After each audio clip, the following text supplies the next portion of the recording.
Hello, my name is Tolg and I exist, therefore I think too much. I'm reading Marguerite, Porete, The Mirror of Simple Souls, or The Mirror of Simple Souls by Marguerite Porete. And I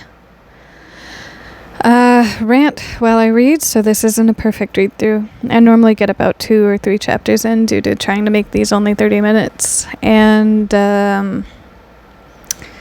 I cuss when I talk. These are all warnings. If that's not your cup of tea, I've been made aware that other people also cover philosophy. So hopefully you find your cup of tea. And she also writes the book in conversational style. Alright, and where did I leave off? Chapter 45. The title of it is How Those Who Have No More Will Live in Freeness of Charity. So love starts talking.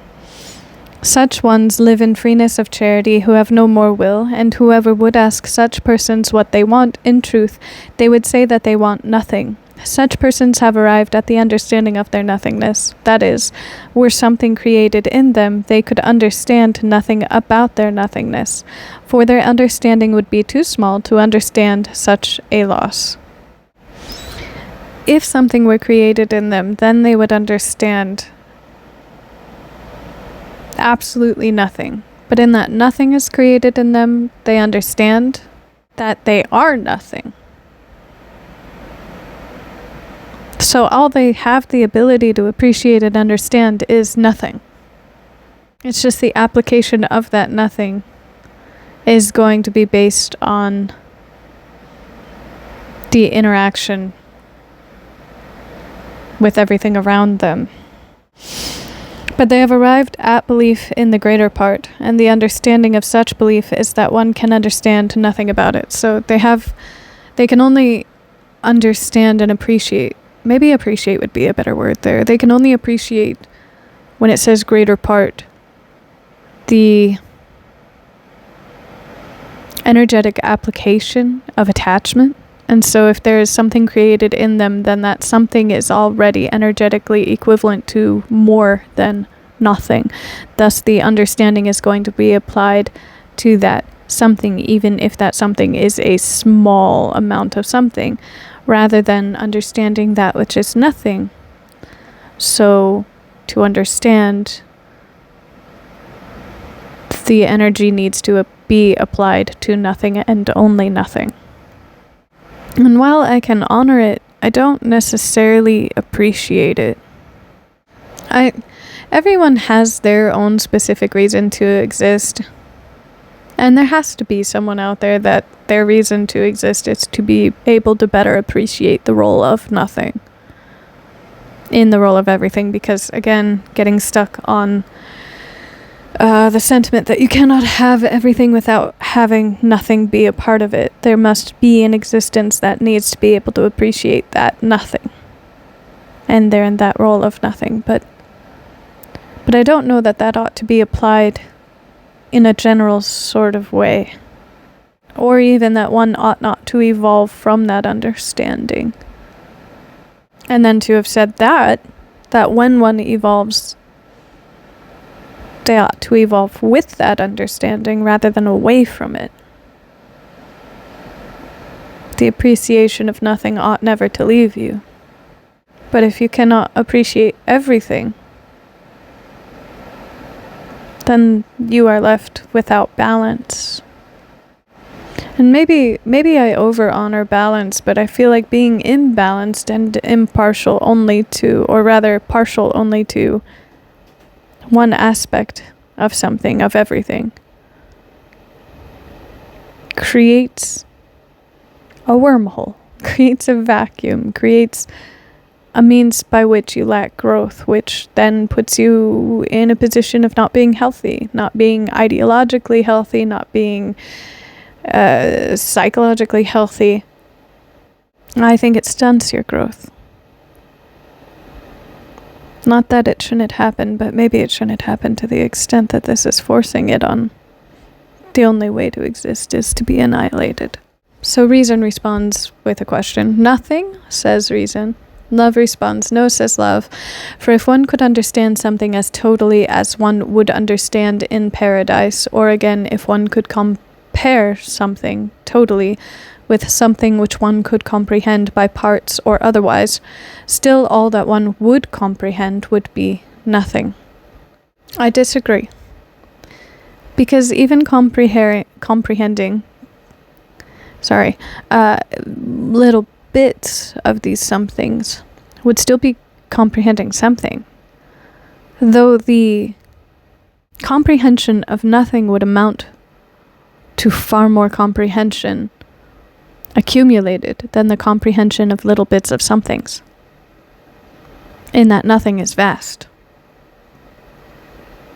and these somethings are finite, and the little bits of these somethings are even more finite.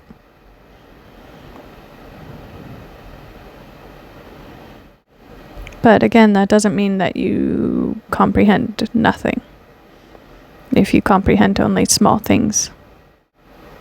As again, comprehending nothing would be the exact balance to comprehending everything.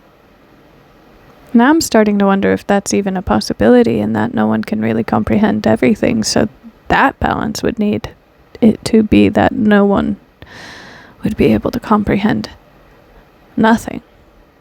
Which then might make sense as to why only the annihilated soul can comprehend nothing, because they don't exist. Okay, she gets, or I just put love in the position of being a she, sorry. They get back into it. With, again, concerning this comprehension, this nothingness would not be something which one could compare, even if one did not place in this comparison his power, his judgment, his knowledge, his goodness. His is capitalized, so that must be God. I hadn't even contemplated putting God into a role that is held by only a part of God. That adds another layer of complexity. God's judgment in nothing. How would one judge nothing? I guess it would depend on the use or the misuse of nothing. Where it ought to be applied and where it has been applied but ought not exist. Like where you have received nothing but maybe you should have received something. It might be only a spark of his pure goodness, and still it would be nothing. Whoever thus would comprehend him, God, beyond what one will comprehend about God, as has been said in this comparison, it would still be nothing compared to the smallest part which remains in God. I disagree with that too. If God is everything, then nothing would not compare to the smallest part of everything, as nothing is the balance to everything, so nothing ought to be as vast as everything is as vast. And therein nothing cannot compare to something. My brain feels like it's running on a treadmill, which is not comprehended except by God. This is to say it better. Really, can you say anything more than what you've already said? That whoever would understand everything which has been said about God, this would still be nothing compared to the great understanding which remains in him. Well, then they would not have understood everything. That logic has crossed itself. Those are separate entities entirely, nothing and everything. They are not the same. And all of this is beyond our understanding. Truly, the smallest part of God's goodness which one could compare in a manner of speaking still would be nothing compared to the grandeur of the smallest part of God's goodness. Truly, the smallest part of God's goodness would be nothing compared to the grandeur of the smallest part of God's goodness. That doesn't make sense. The smallest part of God's goodness is the smallest part of God's goodness, and even just in that alone could not. There's no comparison because it is the same thing. You can't compare one thing to itself. Oy vey. Okay, so soul responds. O Lord God, says this soul, what will the soul do who believes this about you? Believes what? Believes what? It believes that they have the ability to appreciate something. Or nothing at all. Which one? God responds, oh my God, God is talking. She wrote God into this book. Whoa. So God's now talking. She will do nothing. Okay. Says God, but I will do my work in her without her. Okay. For the understanding of her nothingness and belief in me have placed her in such nothingness that she cannot do anything. That makes sense. So that the understanding of this nothingness, compared to the grandeur of this all, releases her completely and frees her, for nothing is lacking to her since she wills nothing. Equivalent to saying, in death there is freedom. And yeah, from the responsibility of this life, but that does not mean there's freedom from all, which is the same sentiment here. By her choosing nothing, I will perform myself through her. I will work on her. That is not freedom from everything. Okay. So, chapter 46, how the soul has an understanding of the greater part. Wow, that's a claim, especially since every prior sentiment has said that one soul could never have understanding of any greater part. According to her, she understands nothing of God compared to the greater part of him. So she understands the greater part of God, but understands nothing of God. She would be saying that she understands everything onto the everything that is inclusive of nothing of God. That's a hell of a position to have put herself into. I mean, again, biblically, there was only one soul, I guess, prior to Marguerite Poret's understanding that she is the next soul, to which God said, you understand the most about my heart. And even God did not say you understand me, just said you understand the most.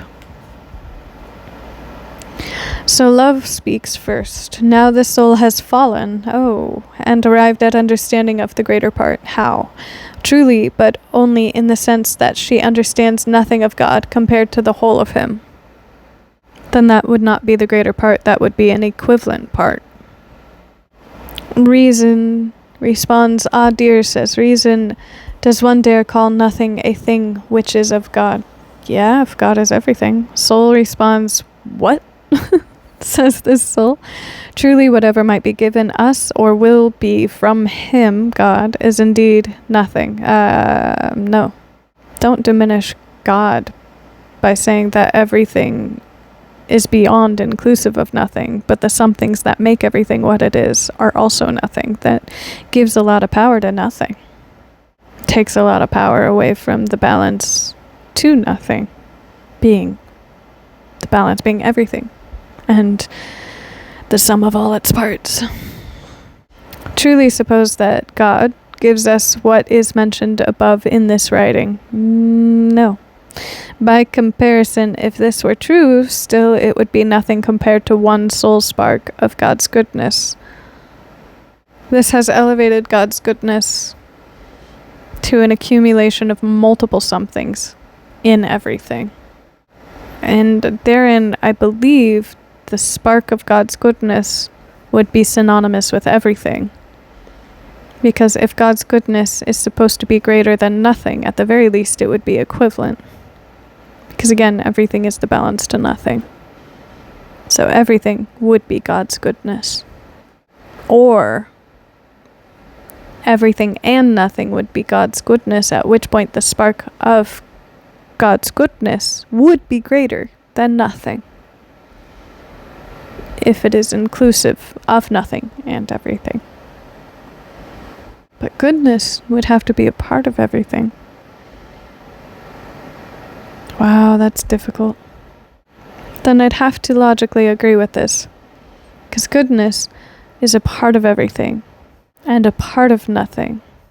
But if it's a part of both, it could be combined to be greater than both. If it were found in both and then combined in both. While still retaining its position in either. Being that both would be good, then I do not disagree with it. It's just that goodness would have to be synonymous with both everything and nothing, and mean something different per its application in everything, and in its application in nothing. Or the combination of the two, giving a third option. Oi. So the spark of his goodness remains in God's understanding beyond our understanding. Soul responds, says the soul, and what might be thus from the whole of God, since one can speak so much of the goodness of the least part of God. Most sweet love, says the soul, this you alone know, and it is sufficient for me. I'm not even sure what the last part means, other than to praise love as almost an all-knowing source. Okay, brain is fried. Yep. Alrighty, so that was a little less than 30, as they mostly have been. I apologize for that. I could go over 47, but that would put me over 30 minutes, so I'm going to leave it here for today. Alrighty, I'm sorry that I go so slowly at this. I hope you eat well, drink well, sleep well, and be well, and do well, and may your wants align with your needs. Have a good day or night, whichever you exist in currently. Alright, bye-bye.